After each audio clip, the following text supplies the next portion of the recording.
Hello everyone, आज हम लोग बात करेंगे स्नाइडर के एक एयर सर्किट ब्रेकर के बारे में। जैसे कि आप ये देख पा रहे हैं, 1600 एम्पियर का एक एयर सर्किट ब्रेकर है जो 4 पोल में है। ठीक है, तो अभी इसको क्लोज में आज हम लोग इसके इंटरनल पार्ट्स के बारे में बात करने वाले हैं। जैसे कि आप ये सामने से देख रहे हैं, इसको मैनुअली चार्ज हैंडल बोलते हैं। ये आपको प्रोटेक्शन रिलीज है, ये ऑन बटन है, ये ऑफ बटन है, यहाँ पे स्प्रिंग चार्ज इंडिकेशन है, और ये रेड कलर की जो टिप दिखा रही है एसीबी जब फॉल्ट पे टिप होता है तो इसको रीसेट करने के लिए। ठीक है, और ये अलग से जो है वो ये न्यूट्रल पोर्ट है, ये न्यूट्रल पोल है। ठीक है, क्योंकि 4 पोल ब्रेकर है तो आर वाई बी ये न्यूट्रल। ठीक है, इसके ऊपर ये छोटे छोटे जो वायर आप देख रहे हैं पतले वाले, ये ऑक्सिलरी कॉन्टैक्ट्स है, जिसको टेक्निकल टर्म में ऑक्सिलरी कॉन्टैक्ट बोलते हैं। बट जो एसीबी में फ्रीक्वेंट जो वर्क करते हैं वो स्नाइडर की ये ऑक्सिलरी जो कॉन्टैक्ट्स दिख रहे हैं ना, जहाँ पे ये कंट्रोल वायर ये टर्मिनेट है, इसको बोलते हैं वो लोग वागो कॉन्टैक्ट। जबकि वागो जो है ना वो एक ब्रांड है, WAGO। वागो जो है वो ऑक्सिलरी बनाने वाला ब्रांड है।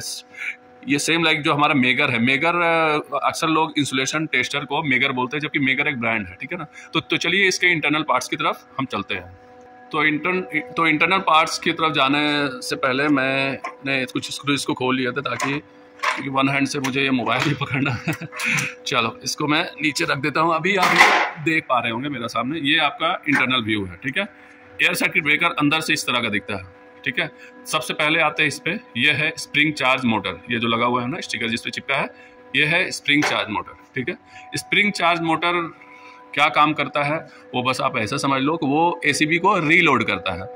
ठीक है, रीलोड जैसे गन वगैरह में नहीं, एक बुलेट फायर करने के बाद आपको रीलोड करना पड़ता है। कुछ मैनुअल रीलोड आता है, कुछ ऑटोमेटिक रीलोड होता है। तो ठीक वैसे ही यहाँ पे मैनुअल चार्जिंग और ऑटो चार्जिंग। अगर ये एयर सर्किट ब्रेकर को हमको पीएलसी से या रिमोटली ऑपरेट करना है तो उसको हमको पीएलसी से अगर हम इसको क्लोज कमांड दें या फिर ट्रिप कमांड दें तो ये ब्रेकर ऑन ऑफ होना चाहिए। ठीक है, तो जब इसकी स्प्रिंग चार्ज होगी तो ही वो ब्रेकर ऑन या ऑफ हो सकता है। तो वो स्प्रिंग बार बार चार्ज करने के लिए ये यहाँ पे कोई बंदा को या कोई आदमी को आप बैठा नहीं रखोगे ना कि वो बार बार मैनुअली स्प्रिंग से इसको चार्ज करे। तो इसके लिए स्प्रिंग चार्ज मोटर लगा हुआ है। ठीक है, जैसे ही मोटर को सेंस होता है कि स्प्रिंग जो है वो डिस्चार्ज हो गई है, ब्रेकर का जो टेंशन जो है वो डिस्चार्ज हो गया है, तो ये वापस चार्ज का मतलब ऐसा नहीं कि कुछ मोबाइल चार्जिंग या फिर बैटरी चार्जिंग हो, नहीं। चार्ज का मतलब टेंशन जो है ना, जो ब्रेकर को क्लोज या ट्रिप करने के लिए जो प्रेशर चाहिए, क्योंकि अगर वो प्रेशर लूज रह गया तो वहाँ पे हीटिंग होगा ड्यू टू लूज कनेक्शन की वजह से। क्योंकि इसमें ये जैसे कि ब्रेकर ना 1600 एम्पियर का है, तो मैक्सिमम 100% जो करंट फ्लो होगा 1600 एम्पियर होगा। तो उसके लिए जो कॉन्टैक्ट या ग्रिप होता है, वो ग्रिप अगर नहीं इसको मिला ना तो वो वहाँ से हीटिंग स्टार्ट हो जाएगा। जैसे कि अक्सर आप लोगों ने नोटिस किया होगा, जो घर में जो कपड़ा प्रेस करने वाला मशीन होता है या आयरन होता है, उसको अगर आपने पावर सॉकेट में नहीं लगा करके नॉर्मल सॉकेट जिसमें मोबाइल चार्जिंग लगाते हो, उसमें अगर आपने 2-3 बार किया ना तो वो स्विच खराब हो जाता है और हीटिंग होता है। स्विच खराब इसीलिए होता है क्योंकि 2000 वाट का वो आयरन है, जबकि वो जो स्विच है वो सिर्फ 5 एम्पियर के लिए बना है।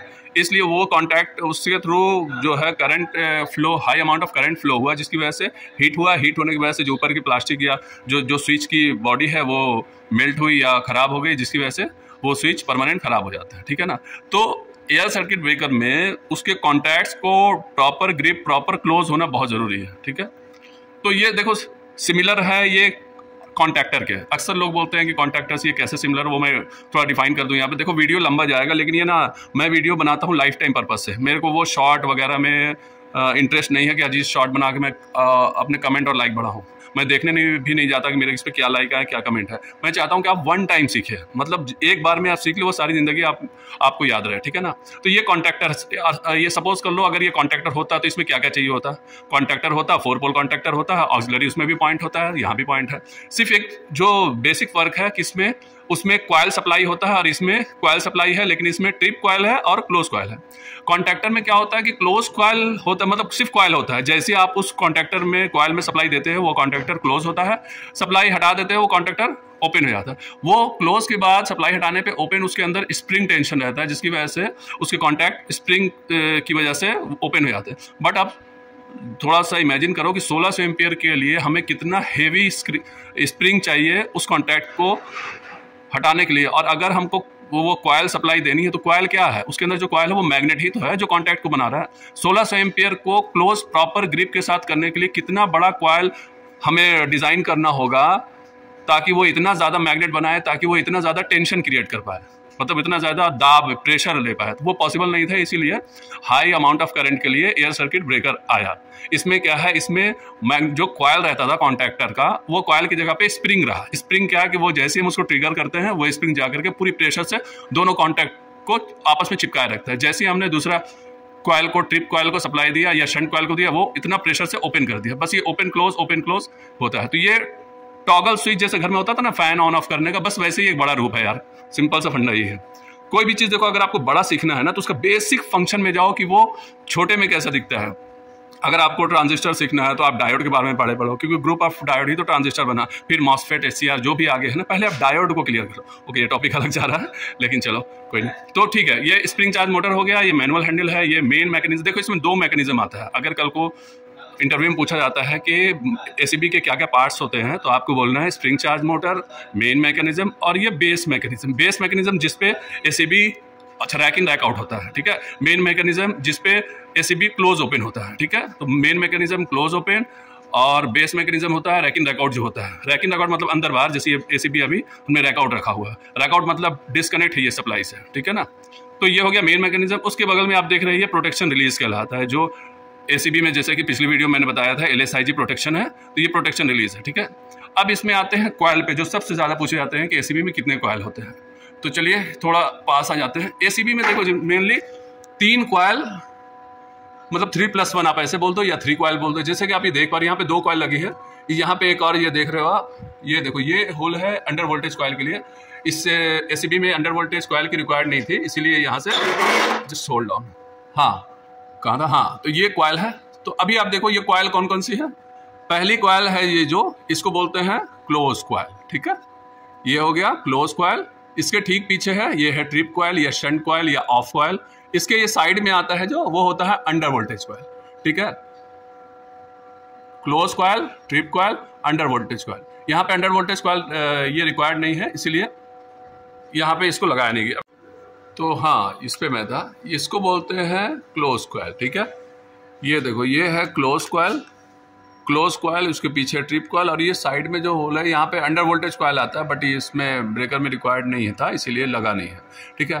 तो जो चैलेंज आता है ना हमारे इंजीनियर को या टेक्नीशियंस को या जो भी इलेक्ट्रिकल के काम करते हैं उन्हें, कि जब हमें इसे अंडर वोल्टेज को, मेनली अंडर वोल्टेज को बाईपास किया था, क्योंकि अगर एसीबी में कुछ इशू आया है या अंडर वोल्टेज को सप्लाई अगर नहीं मिल रही है, पावर नहीं मिल रही है, तो अंडर वोल्टेज जब तक ऑफ रहेगा तब तक एसीबी ऑन नहीं होगा। मेरी बात फिर से सुनना, ठीक कॉयल का ठीक उल्टा वो काम करता है। क्लोज कॉयल को अगर ऑन करेंगे, मतलब पल्स देंगे, तो ब्रेकर एसीबी क्लोज होगा। ट्रिप कॉयल को अगर हम पल्स देंगे या सप्लाई देंगे तो ब्रेकर ट्रिप होगा। Very good. But under voltage case में ठीक उल्टा है। अंडर वोल्टेज केस में अगर आपने अंडर वोल्टेज कॉयल को सप्लाई दिया तो वो एक परमिशन देता है एसीबी को क्लोज करने का, क्योंकि अंडर वोल्टेज अगर ऑफ है इसका मतलब वो एसीबी ट्रिप है, ठीक है। तो जब तक अंडर वोल्टेज को सप्लाई नहीं जाएगी एसीबी ऑन भी नहीं होगा। तो इन केस किसी वजह से अगर अंडर वोल्टेज कॉयल की सप्लाई मिस हो गई तो हमको इमरजेंसी में इस कॉयल को बाईपास करना होगा। बाईपास करने के लिए सिंपली क्या करना है, ये ऊपर में एक स्क्रू है, इसको लूज करना है। चाहे वो यहाँ पे अंडर वोल्टेज भी लगा है तो भी आपको एक ही पॉइंट है, इसको लूज करना है। लूज करने के बाद बस ये अगर अंडर वोल्टेज यहाँ रहता तो बस ये कॉयल निकालना है, इसके वायर नहीं निकालना है, ठीक है ना। वायर वगैरह कुछ नहीं निकालना है, बस इसे निकालनी है अपनी जगह से, ठीक है। इसको थोड़ा और लूज करना होगा क्योंकि उसके जो प्लंजर है वो अंदर ही है। Just hold down. हाँ, ये देखो, ये सिर्फ आपको इसको निकाल लेना है अपनी जगह से डिसलोकेट करके, और इसे ये देखो, ये इसे अपनी जगह से हटा करके बस यहीं पर रहने दो। आपको इसको पूरी तरह से नहीं निकालना, क्योंकि इसके जो कनेक्शन है ना, फिर वो आपको दिक्कतें आएंगी बाद में इसको वापस रिकनेक्ट करने में। जब आप इसको बस ये इस तरह से 3 कॉयल की ज़रूरत नहीं, सिर्फ आप अंडर वोल्टेज को निकाल दो इस तरह से। इसके जो होम पोजीशन है ना, वहाँ से आप हटा के साइड में रख दो। उसके बाद ये एसीबी मैनुअली आप ऑन कर सकते हैं, ठीक है। इसमें कोई दिक्कत नहीं आएगा। तो कभी भी इस तरह का दिक्कतें आए, ठीक है। आई होप ये क्लोज कॉयल, ट्रिप कॉयल, हाँ सॉरी, ये 3 कॉयल हो गया, क्लोज कॉयल, ट्रिप कॉयल और अंडर वोल्टेज कॉइल। एक कॉइल होता है जिसे मैं बोलता हूँ फॉल्ट कॉइल, ठीक है। अगर आप, एक दूसरा क्वेश्चन है कि अगर हमने इस कॉइल को बाईपास कर दिया तो क्या मेरा एसीबी की प्रोटेक्शन रहेगी या वो विदाउट प्रोटेक्शन एसीबी हो जाएगा? तो ऐसा कुछ नहीं है। आप, ये कॉइल हमारी कमांडिंग कॉइल है, प्रोटेक्शन से इसका कोई मतलब नहीं। अगर इसकी कोई भी कॉइल नहीं भी रहेगी तब भी ये प्रोटेक्शन रिलीज फॉल्ट कंडीशन में एसीबी को ट्रिप करेगा, ऑफ करेगा, ठीक है। वो है फॉल्ट कॉइल। ये देखो एक प्लंजर दिख रहा होगा ऊपर की तरफ से, नीचे रॉड एक है, वो कनेक्ट है रिलीज से, ठीक है। तो जब भी इस एसीबी में फॉल्ट होगा तो ये कॉइल एक्टिवेट होती है और इसको हम लोग बाईपास नहीं कर सकते, ठीक है। ओईएम ये परमिशन नहीं देता है हमें कि हम ये कॉइल को बाईपास करें, ठीक है। तो ये कॉइल को आप बिंदास बाईपास कर सकते हैं मैनुअली ऑन करने में, लेकिन आपको ये देखना है कि आपका एसीबी इंटरलॉकिंग में है। ऐसा नहीं कि आपने यहाँ पे ट्रांसफार्मर का एसीबी ऑन कर दिया, बगल में डीजी का या दूसरा सोर्स है, आपने उसको भी जाकर ऑन कर दिया, तो वो दिमाग आपको खुद लगानी है, ठीक है। तो ये एक ओवरव्यू था, आई थिंक अंदर के पार्ट समझ गए होंगे। अक्सर दिक्कतें देखो यहीं पे आता है, मैं फिर से बता रहा हूँ। आप जब भी कॉइल को डिसलोकेट करो तो उसके बाद ये याद रखना, या फिर फोटो खींच लो या फिर पहले ही उसे मार्क कर दो व्हाइटनर से। ये जो आप जहां खड़े हो, आपके ठीक जो सामने जो कॉइल है उसे बोलते हैं क्लोज कॉइल, उसके पीछे जो कॉइल है उसे बोलते हैं ट्रिप कॉइल या शंट कॉइल, और जो लेफ्ट साइड है वो अंडर वोल्टेज कॉइल है, वो याद रखना, ठीक है। और वायर नहीं निकालना, ये कनेक्शन नहीं निकालना, ठीक है। अगर कनेक्शन नहीं निकालोगे, सपोज करो कि ये मैंने ये दोनों, ये कॉइल को मैं इधर ले आया, अभी मुझे समझ नहीं आ रहा है कि कौन सा कॉइल जो है वो ट्रिप है और कौन सा कॉइल जो है वो क्लोज है। तो उसका सिंपल सा एक लॉजिक ये है कि ये दोनों कॉइल जो है वो आप कहीं पे भी लगा दो। मैं बता रहा हूँ एक टेक्निक है, कहीं पे भी लगा दो।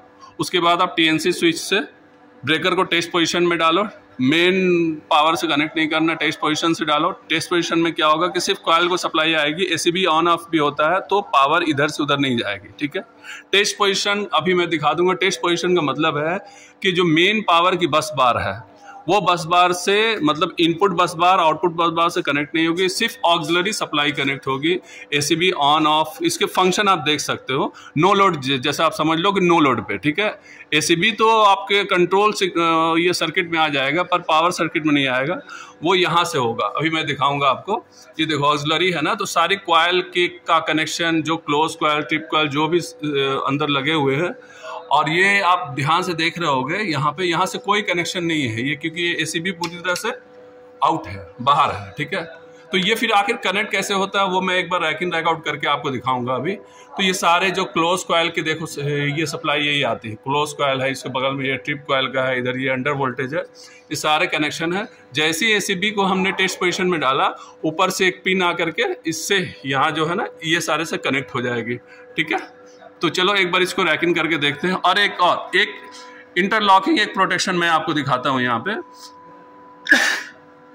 अगर आपने एसीबी को रैक आउट किया और ऑन ऑफ करके आपने चेक किया, लेकिन एसीबी को आपने ऑन रखा, ऑन रख करके आप उसको रैक इन करने जाओगे तो वो एसीबी ऑटोमेटिक ऑफ होगा पहले, क्योंकि अगर एसीबी ऑन रहेगी और आप डायरेक्ट बस बार में कनेक्ट करोगे तो एक हेवी फ्लैश हो सकता है। कि कोई भी सर्किट जब लोड से, क्योंकि वो आप हेवी फ्लैश इसलिए होगा ना क्योंकि आपने एसीबी ऑन है, जैसे ही आप उसको कनेक्ट करोगे वो डायरेक्ट लोड से कनेक्ट हो जाएगा, और एक heavy amount of current flow होने की वजह से आपके जो बस बार के जो टर्मिनल हैं वो खराब हो जाएंगे। स्पार्क की वजह से कुछ भी हो सकता है। इसलिए कंपनियां जो है इस तरह का इंटरलॉकिंग रखती है कि आपको एसीबी को ऑफ कंडीशन में ही रैक इन करना है, अंदर डालना है। तो अभी मैं दिखाऊंगा, रैक आउट करने के बाद में मैं एसीबी को ऑन कर दूंगा, उसके बाद मैं धक्का दे करके पुश करके उसको अंदर की तरफ ये रैक इन करने की कोशिश करूंगा, ठीक है। तो चलो उस पर चलते हैं।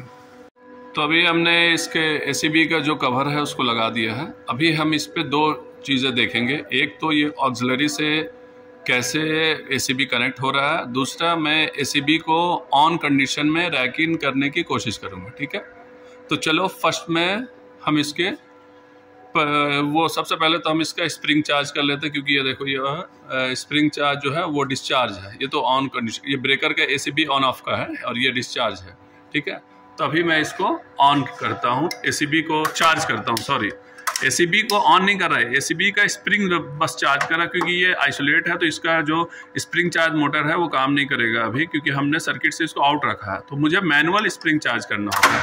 ये देखो, ये जैसे स्प्रिंग चार्ज हुआ, ये स्प्रिंग चार्ज हैंडल जो है ये फ्री हो जाएगा, और यहाँ पे जो डिस्चार्ज आ रहा था, यहाँ पे देखो अब स्प्रिंग चार्ज आ गया। थोड़ा देखो, ये कंडीशन आ जाएगा, चार्ज ओके, ठीक है।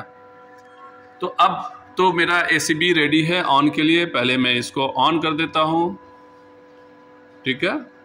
ये हमने एसीबी को ऑन कर दिया, ठीक है, एसीबी ऑन है। और यहाँ देखो, ये जो सिस्टम दिखा रहा है ना, ये आपको कंडीशन दिखाता है कि आपके एसीबी किस पोजीशन पे है। तो ये है जब वो रैकिंग कंडीशन, मतलब आपका एसीबी जो है वो मेन सर्किट से कनेक्ट होगा, तो वो कंडीशन है, ठीक है। और ये है टेस्ट पोजीशन। टेस्ट पोजीशन में पावर कॉन्टैक्ट और कनेक्ट नहीं होंगे, ओनली ऑक्सिलरी कॉन्टैक्ट जो है वो कनेक्ट होंगे, ठीक है। और ये अभी ये पोजीशन है, रैक आउट कंडीशन है, तो ये सिस्टम से, सर्किट से पूरी तरह से अलग है, ठीक है। तभी मैं इसको धीरे धीरे अंदर कर रहा हूँ, ठीक है, एसीबी को। तभी हम देखते हैं क्या होता है, ठीक है। हाँ, इसके साथ ही आपको दोबारा मैं दिखाता हूँ। यहाँ अभी आप ध्यान से देखना, क्योंकि ये ऑक्सिलरी कॉन्टैक्ट कैसे एसीबी के कांटेक्ट में आता है। ये देखो, आपको पीछे की तरफ ये दिख रहा होगा, ध्यान से देखना। देखो, मैं धीरे धीरे हैंडल को अंदर की तरफ कर रहा हूँ। कुछ फर्क चेंजेस दिख रहा है आपको,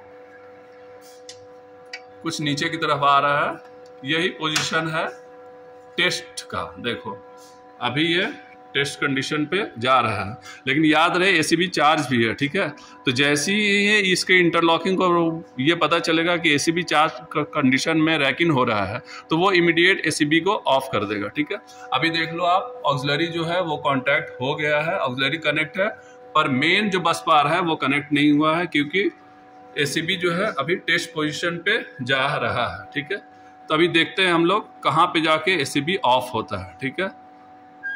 एक राउंड, हाँ देखो, यहाँ पे, यहाँ तक टेस्ट पोजीशन आ गया। टेस्ट पोजीशन तक कोई दिक्कत नहीं हुआ, एसीबी ऑन कंडीशन में अंदर की तरफ जा रहा था। अब देखो, मैं इसको मेन पावर बस बार से कनेक्ट करने वाला हूँ। अब देखते हैं एसीबी खुद को ऑफ करता है कि नहीं, क्योंकि ये डेंजर पोजीशन है, डायरेक्ट लोड कनेक्ट हो जाएगा। तो हम देखते हैं, एसीबी कनेक्ट होने के लिए जा रहा है। देखो, जैसे ही एसीबी को पता चला कि नहीं, ये ऑन कंडीशन में एसीबी मेन बस बार से कनेक्ट होने जा रहा है, एसीबी खुद से ऑफ कर लिया, ठीक है। तो ये सब प्रोटेक्शन रहता है जो कि आपको कॉन्टैक्टर में या किसी और डिवाइस में नहीं मिलेगा। ये सिर्फ एसीबी और वीसीबी में मैंने देखा है प्रोटेक्शन। आई होप एक ओवरव्यू आया होगा। कुछ नए टॉपिक के लिए आप कमेंट करें, किस टाइप के टॉपिक आप चाहते हैं इन फ्यूचर हमसे, तो वो मुझे भी मौका मिलता है उस पर एक अच्छी सी वीडियो बनाने का, ठीक है। ओके, चलो, थैंक यू गाइस।